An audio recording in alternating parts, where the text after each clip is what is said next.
श्री गुरुवे नमः। नमो विष्णुपादाय कृष्णपृष्ठाय भूतले श्रीमते भक्तिवेदांत स्वामिनिति नामने। नमस्ते सारस्वती देवे गौरवाणी प्रचारणे निर्विशेष शून्यवादि पाश्चात्य। जय श्री कृष्ण चैतन्य प्रभु नित्यानंद श्री अद्वैत गदाधर श्रीवासुदेव गौरभक्तवृंद। हरे कृष्ण कृष्ण कृष्ण हरे हरे, हरे राम राम राम हरे हरे। आज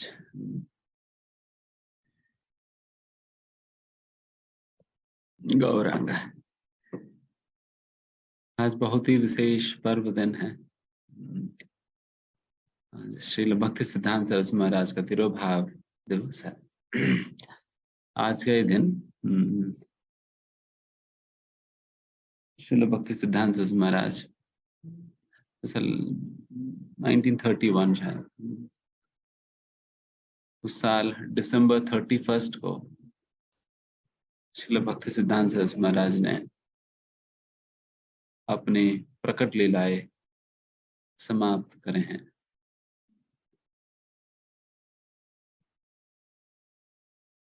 भक्ति सिद्धांत महाराज के विषय में तो आप सभी लोग शायद जानते ही होंगे। भक्ति सिद्धांत महाराज जी श्रील प्रभुपाद जी का गुरुदेव है, जिनकी आज्ञा पे ही श्रील प्रभुपाद जी ने इस आंदोलन का शुरुआत, प्रचार प्रसार की कार्य इत्यादि शुरुआत की है। उन्हीं का आज्ञा पे और उन्हीं का प्रसन्नता के लिए श्रील प्रभुपाद जी ने किया।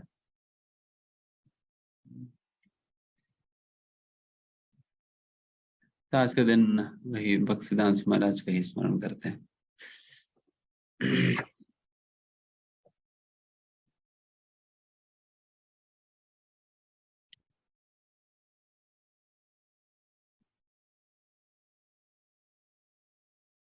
भक्ति सिद्धांत महाराज जी एक प्रकार से युक्त वैराग्य मूर्तिमान स्वरूप है। युक्त वैराग्य मतलब आप सभी लोग समझते होंगे, जिस प्रकार की वैराग्य बाकी लोग जो अभ्यास करते हैं उसका विभिन्न तरीके से गौड़ी वैष्णव संप्रदाय के अंतर्गत अभ्यास किया जाता है, उसे युक्त वैराग्य कहा जाता है। जो असलियत में वही वैराग्य और वही संन्यास जिसके विषय में भगवान गीता के अंतर्गत बताते हैं। भगवान कहते हैं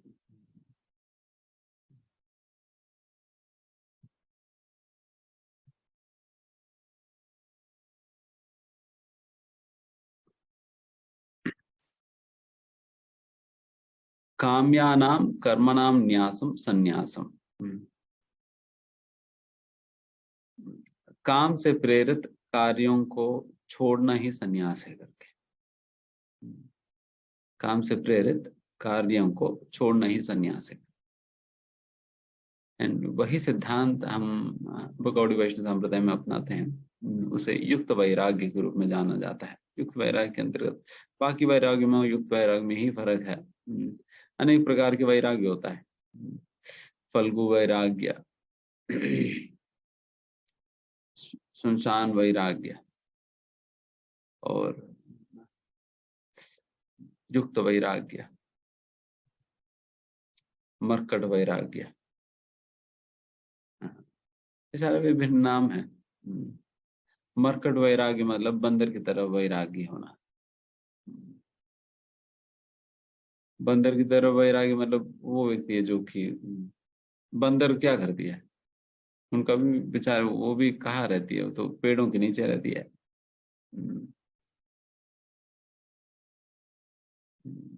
फल फूल खा कर जीती है। बट केवल पेड़ पे रहने की वजह से और फल फूल खाकर जीने की वजह से ये नहीं कहा जा सकता ये वैरागी है। जिस प्रकार से कई लोग ऐसे ही लोगों को वैरागी के रूप में जानते हैं, केवल पेड़ों के नीचे रहने पे और कंदमूल फल खाने पे ही उसी को वैरागी मानने लगते हैं। वो बंदर की तरह वैराग्य है। क्योंकि बंदर हालांकि पेड़ों के नीचे रहती है और फिर फल फूल खाकर जीती है, बट जब वो जब वो बट उनकी इतने सारे गर्लफ्रेंड्स होते हैं, इतने सारे बंदरों के साथ घूमती है, तो फिर ये वैराग्य नहीं है। इसी को मरकट वैराग्य कहा जाता है। उसको संसान वैराग्य मतलब जैसे कि कोई जब कोई शरीर छोड़ देता है, फिर उनकी शरीर को लेकर फिर लोग जलाने ले जाते हैं। फिर जब जलाने लगते हैं, देन फिर सभी लोगों के अंदर एक प्रकार की एक वैराग्य उत्पन्न होता है कि अरे हम वैसा आखिर जब हमारा हम भी जब मरेंगे तब भी हमारा भी तो शरीर इसी प्रकार से जलाई जाएगी। तो इतना कुछ हम मेहनत वगैरह जो कर रहे हैं, इस मेहनत की क्या जरूरत है जब आखिर हमें इसी प्रकार से जलकर राख ही बनना है। हमें नहीं इस प्रकार से अपना जीवन व्यर्थ नहीं करना चाहिए, हमें भगवान की ओर मोड़ना चाहिए। इस प्रकार से एक प्रकार की भावना उनके अंदर जागृत होती है। बट ये भावना जैसा वो स्मशान से निकलकर वो अपना घर वापस पहुंच जाता है, तुरंत ही ये भावना उतर जाता है, तुरंत ये भावना उतर जाता है। ये केवल उस टेम्पररली उस तत्काल में ही ये प्रकट होता है, फिर तुरंत खत्म भी हो जाता है। इसी को संसान वैराग्य कहा जाता है, जो कि परमानेंट नहीं है, बस थोड़ी देर के लिए है। एंड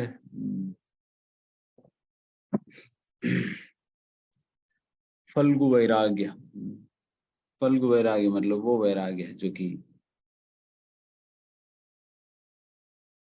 देखने के लिए लगता है कि तो वैराग्य है, बट असलियत में होता नहीं है। जिसके विषय में भगवान भी कहते हैं ना गीता में,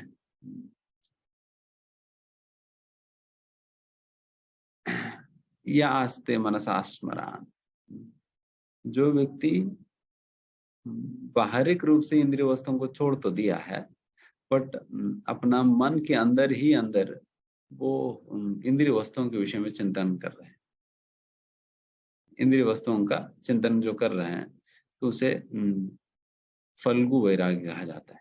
क्योंकि ये नाम कहाँ से आया है कि जैसे गया में, विष्णु गया में जहाँ पर विष्णुपाद की मंदिर बना हुआ है, वहां पर एक फल्गु नदी करके प्रवाहित होता है पीछे।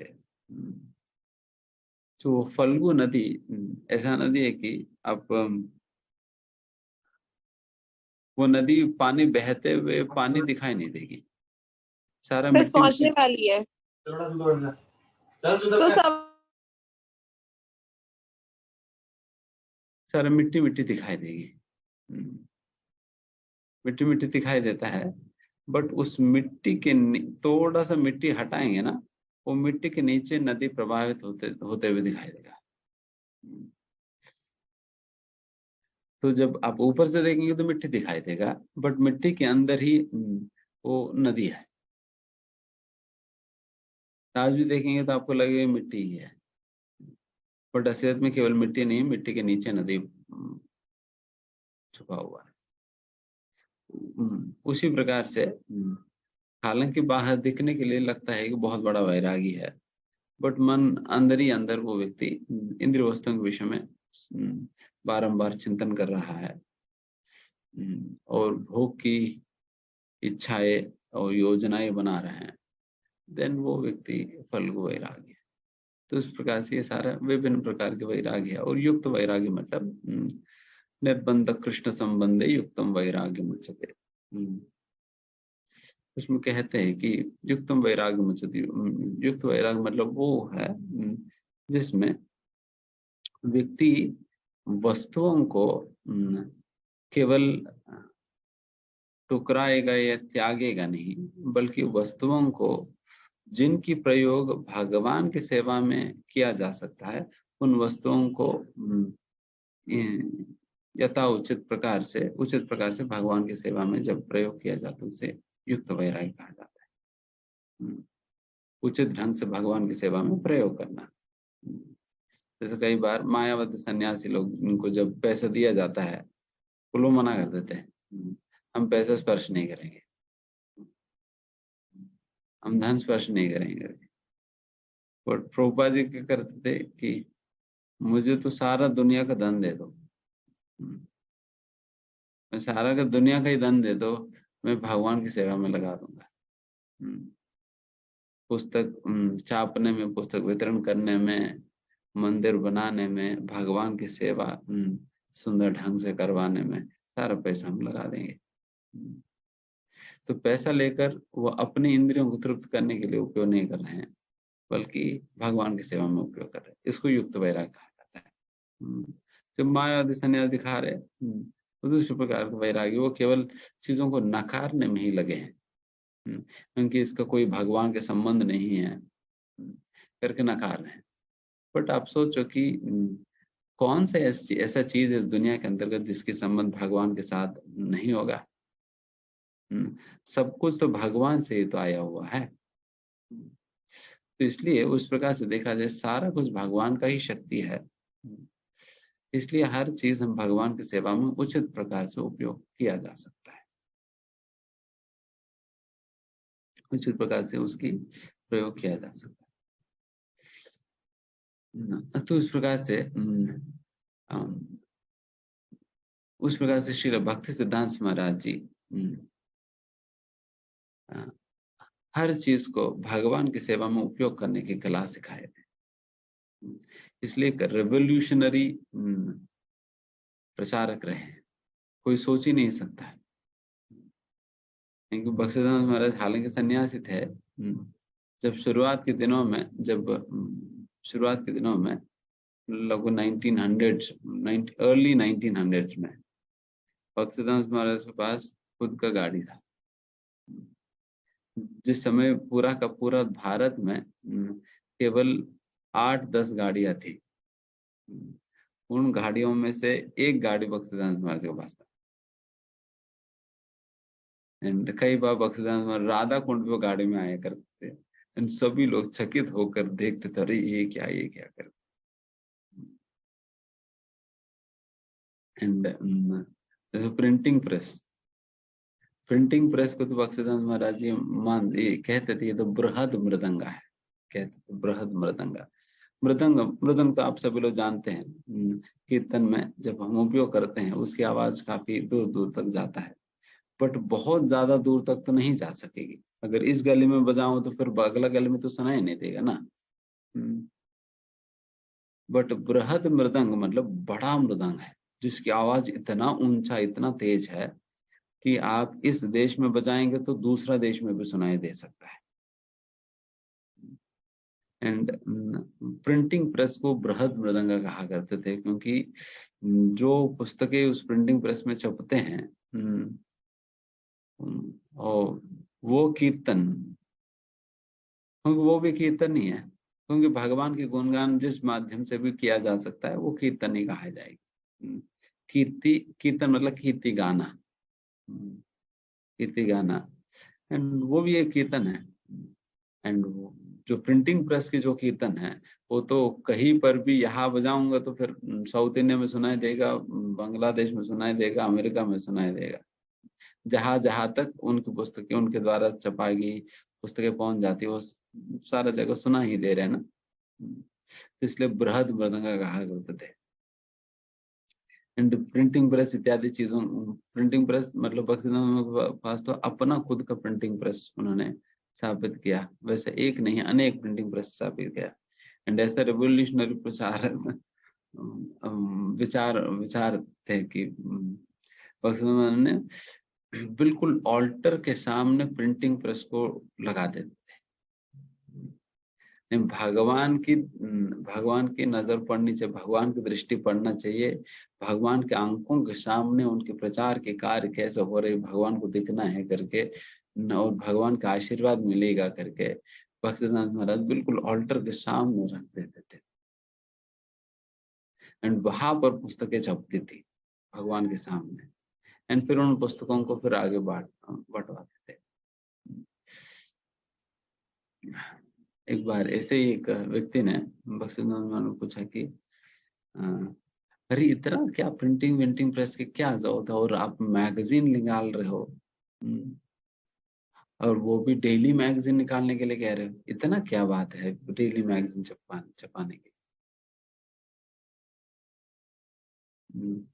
देन फिर बख्शीनाथ महाराज ने उत्तर दिया कि देखो, जब भौतिक दुनिया जो कि पूरा सृष्टि का एक छोटा सा छोटा हिस्सा है, एंड उस भौतिक दुनिया के विषय में आप लोगों को बातें लिखने के लिए हर एक सिटी के पास इतने सारे न्यूज़पेपर हर दिन छपता है, और इतना न्यूज़ है कि हर दिन छपता है इतने सारे न्यूज़पेपर, हिंदू है, इंडियन एक्सप्रेस है, अमर उजाला, ये है वो है, इतने सारे न्यूज़पेपर जब छप सकता है, केवल एक छोटा से हिस्सा की न्यूज़ को आप तक पहुंचाने के लिए, देन पूरा का पूरा आध्यात्मिक सृष्टि और भगवान के विषय में कहने के लिए कितने सारे मैगजीन छपाए जा सकता है।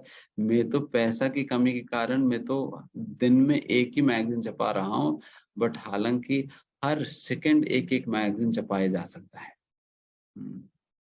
सेकंड में एक मैगजीन छपा कर निकाला जा सकता है, उतना विषय है भगवान के विषय में कहने के। चाहे कितना भी कहा जाए उतना कम है करके भगत महाराज, मतलब महाराज कन्विक्शन देखिए, क्या कन्विक्शन के साथ प्रचार कर रहे थे।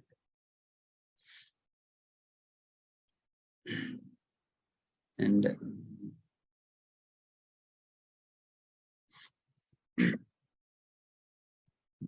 तो उस प्रकार से भक्ति जैसे मैंने कहा नहीं, ये सारा युक्त वैराग्य का ही उदाहरण है। प्रिंटिंग प्रेस को भगवान की सेवा में लगाया, गाड़ी को सेवा में लगाया। कई बार जब अपने सन्यासियों को जब बख्शीदास महाराज जी फॉरेन कंट्रीज में भेजा करते थे, बख्शीदास महाराज ने शुरू किया। हालांकि एक सन्यासी के ऊपर एक नियम लागू होता है कि वो समुद्र को पार करके नहीं जा सकते हैं, समुद्र को पार करके नहीं जाना चाहिए। वो सन्यासियों में एक नियम होता है, बट बख्शीदास महाराज ने वो नियम तोड़ दिया। थोड़वा दिए थे अपने शिष्यों से, अपने सन्यास शिष्यों को कह देते तुम लोग जाओ, कोई बात नहीं। लंदन बेचते थे, कई इस प्रकार से स्थानों पर बेच के, फॉरेन कंट्रीज में बेच के फिर वहां पर कृष्ण भावनामृत के प्रचार के लिए, आंदोलन को फैलाने के लिए उन्हें आदेश देकर वहां पर प्रचार के कार्य करवाया करते थे वहां पर।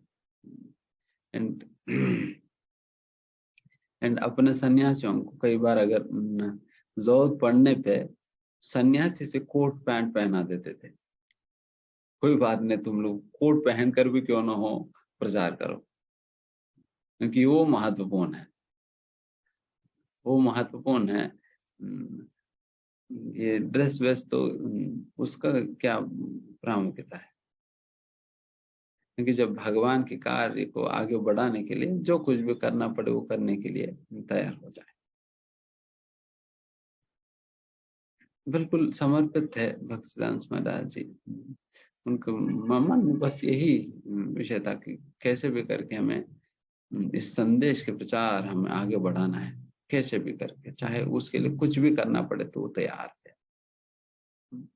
इस प्रकार के रिवोल्यूशनरी मतलब कोई सोच ही नहीं सकते हैं क्या क्या किया करते थे भक्तिदास महाराज जी। एक समय पे तो ऐसे भी थे कि मायापुर में मायापुर में ब्रिटिश वाइसरॉय आने वाले थे, और उनके आना बहुत ही महत्वपूर्ण था आगे मायापुर की डेवलपमेंट के लिए, और उनके साथ अच्छा संबंध बनाने की जरूरत था आगे मायापुर डेवलपमेंट के लिए। तो इसलिए भक्तिदास महाराज ने उनके स्वागत के लिए इंतजाम कर रहे थे। उसमें अपना शिष्यों से कहा कि तुम लोग जाके कुछ मांस लेकर आओ, मांस लेकर आओ, देन फिर उन शिष्यों की हाल तो खराब हो गई थी, ये क्या है, मांस लाने के लिए कहा जा रहा है। एक गौड़ी वैष्णव सन्यासी एंड वो भी इतना बड़ा महान आचार्य है, वो शिष्यों से कह रहे कि मांस लाने के लिए। देन फिर वो लोग उस समय कुछ कहा नहीं, ठीक है सारा काम होने के बाद पूछते हैं करके फिर वो लोग बक्सर महाराज फिर उन लोगों के लिए वो गवर्नर को, वाइसरॉय को वगैरह संतुष्ट करने के लिए फिर मांस लाकर उन्हें खिलाए थे, क्योंकि उस समय वो जरूरी था उनको संतुष्ट करना। अगर वो व्यक्ति संतुष्ट हो देन फिर आगे जाकर हमें मदद करेगा, प्रचार के कार्यों को आगे बढ़ाने में वो बाधा नहीं डालेगा। इसलिए दिन आगे दिन फिर बाद में जाकर ये सारे शिष्य पूछे थे बक्सीदास महाराज जी से। बक्सीदास महाराज पूछा कि ठीक है, मांस खिलाने से क्या होगा, पाप लगेगा ना, उस पाप की वजह से नरक जाना होगा। फिर बक्सीदास महाराज ने कहा कि अगर श्री चैतन्य महाप्रभु के संदेश को आगे बढ़ाने के लिए मुझे अनंत जन्मों तक भी अगर नरक में ही रहना पड़े तो मैं रहने के लिए तैयार। अगर मैं एक व्यक्ति नरक जाने से अगर इतने सारे लोगों के उद्धार हो सकता है तो मैं तो नरक जाने के लिए तैयार, शाश्वत समय के लिए वही रह जाऊंगा। तो ये भावना है हमारे आचार्यों की। तो आप सोच सकते हैं कि किस भावना के साथ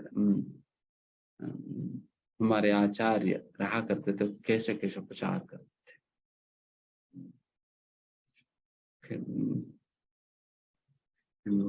ऐसा अद्भुत प्रचार है तो बक्सीदास महाराज की, मतलब कभी भी डरते नहीं थे, चाहे कुछ भी हो जाए, बिल्कुल डरते नहीं थे। इसलिए उन्हें सिंह गुरु कहा जाता है, सिंह गुरु। मतलब ऐसा गर्जन करते थे कि मायावादी लोग तो डर जाते थे। जिस गली से अगर बक्सीदास महाराज निकलेंगे, अगर उन्हें पता चला कि तो इस रास्ते से आने वाले हैं तो दूसरे गली में घूम जाएंगे, आएंगे नहीं सामने से, क्योंकि पूरा धुलाई हो जाएगी फिर। आते नहीं।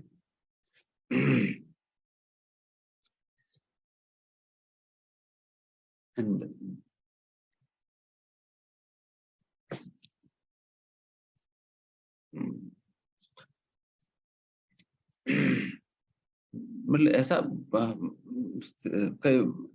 एक समय पे तो बिकॉज बहुत से चैतन्य महाप्रभु जाने के उपरांत चैतन्य महाप्रभु के ही शिक्षाओं को थोड़ा तोड़ मोड़ ये वो करके लोगों ने अनेक प्रकार के संप्रदाय वगैरह शुरू कर दिए थे, गलत गलत प्रकार की संप्रदाय वगैरह शुरू कर दिए थे।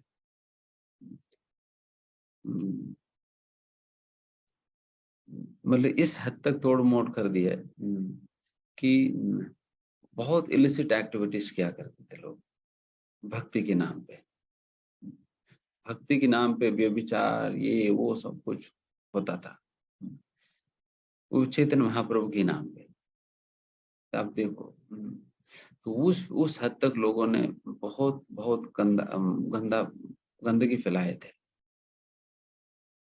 एंड हमारे आचार्यों को खूब मेहनत लगी इस सारा गंदगी को साफ करने में, क्योंकि फिर इस प्रकार की गंदगी को देखकर जो निष्ठावान लोग थे, जो थोड़ा बहुत धार्मिक थे, उन लोगों की धर्म के प्रति जो विश्वास है वो पूरा टूट गया था, पूरा टूट गया था।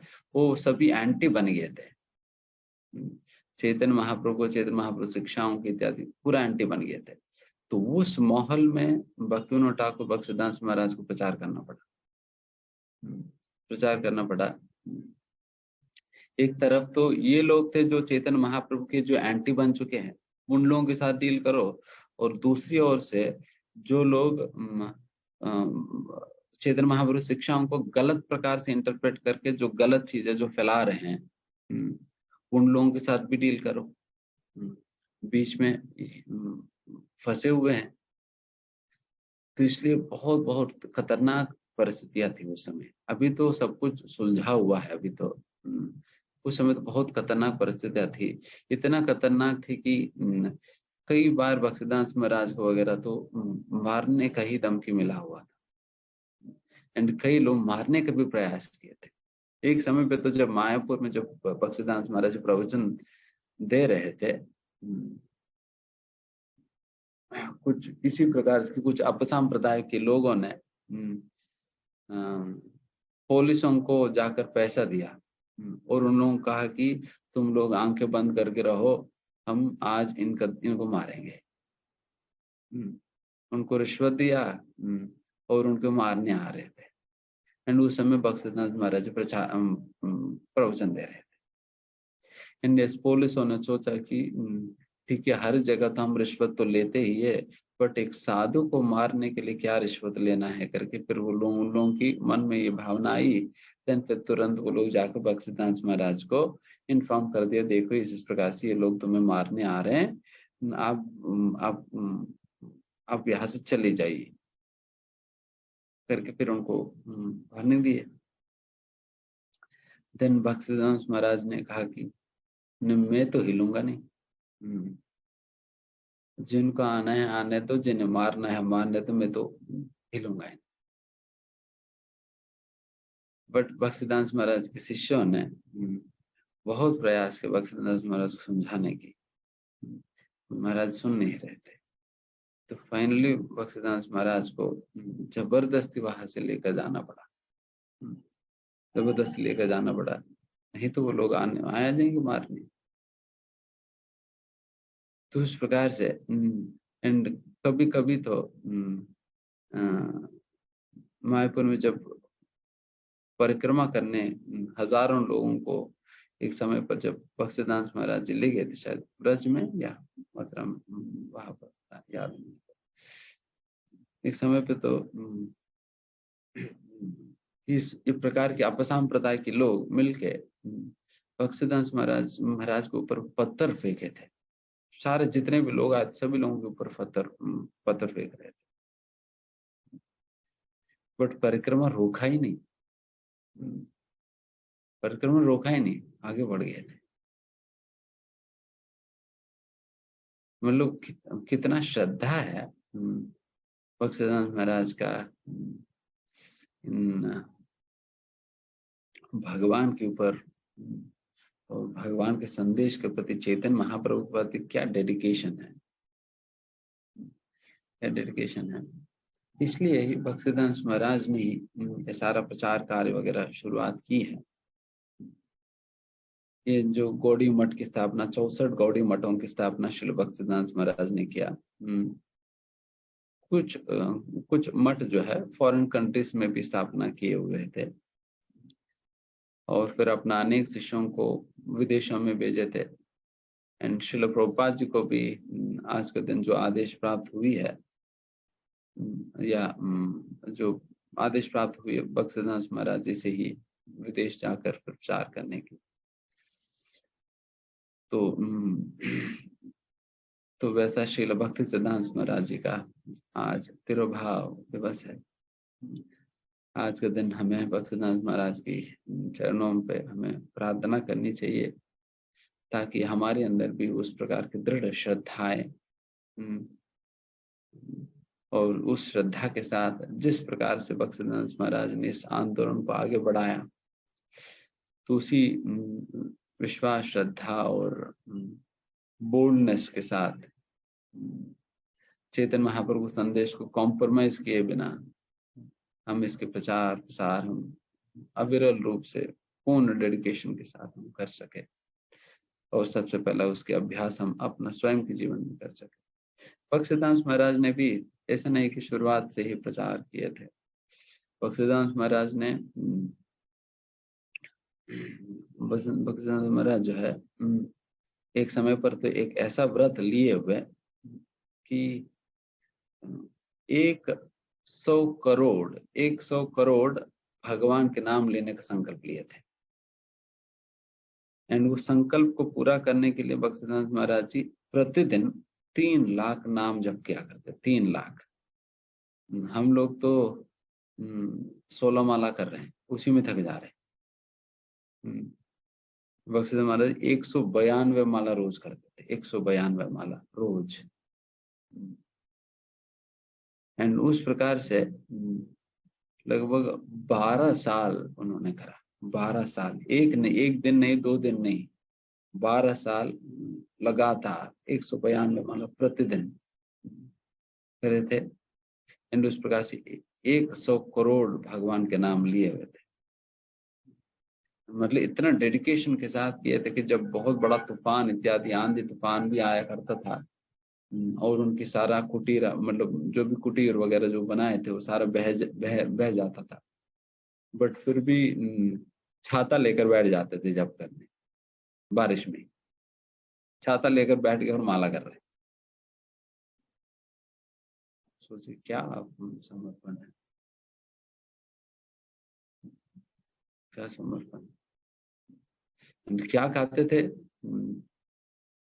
गाय की तरह खाना खाया करते थे। दिन में एक बार, दिन में एक बार खाना, एंड वो भी खाना को जमीन पर। गाय कैसे खाती है? नीचे से खाना सीधा मुंह से खाती है ना, तो उसी प्रकार से खाना जमीन पर परोस देते थे, एंड मुंह लगाकर सीधा मुंह से खाते थे, गाय की तरह। बिकॉज नॉर्मल खाना लगे, फिर बहुत ज्यादा मात्रा में खाना लगे, दिन फिर व्यक्ति भजन नहीं कर पाएगा, सोता रहेगा, क्योंकि जितना ज्यादा खाएंगे उतना ज्यादा सोना होगा।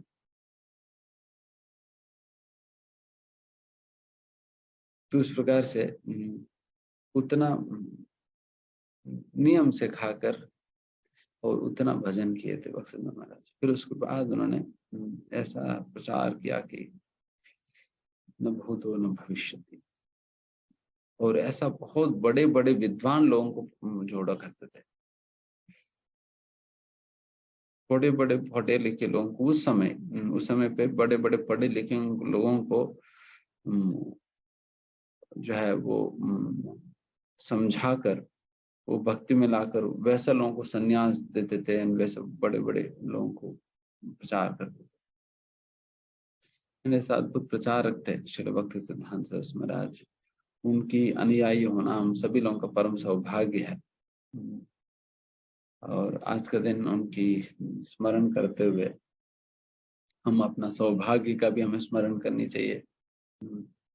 सच में आज जैसा हम आपसे बात करने के पहले हम गुरु महाराज का प्रवचन सुन रहे थे, उसमें महाराज ये बात कह रहे थे कि हम सभी लोग बहुत बड़ा भाग्य है कि हम सभी लोग उनका रिश्ता ऐसा महान आत्माओं के साथ जुड़ा हुआ है ना। क्योंकि किसी को कितना बड़ा गर्व होता है अपने आप को किसी प्रधानमंत्री या मुख्यमंत्री के परिवार के कहने के लिए, कितना गर्व के साथ लोग कहते हैं। अगर वो लोग इतना गर्व ले सकते, हम तो फिर क्या कहना चाहिए। हम भक्ति सिद्धांत सरस्वती महाराज के परिवार के हैं, भक्ति विनोद ठाकुर के परिवार के, प्रभुपाद जी के परिवार के हैं। इतना महान महान आत्माओं के विषय में तो कहना ठीक है। नहीं, बस बहुत समय हो गया, यहाँ पर समाप्त करते हैं। धन्यवाद।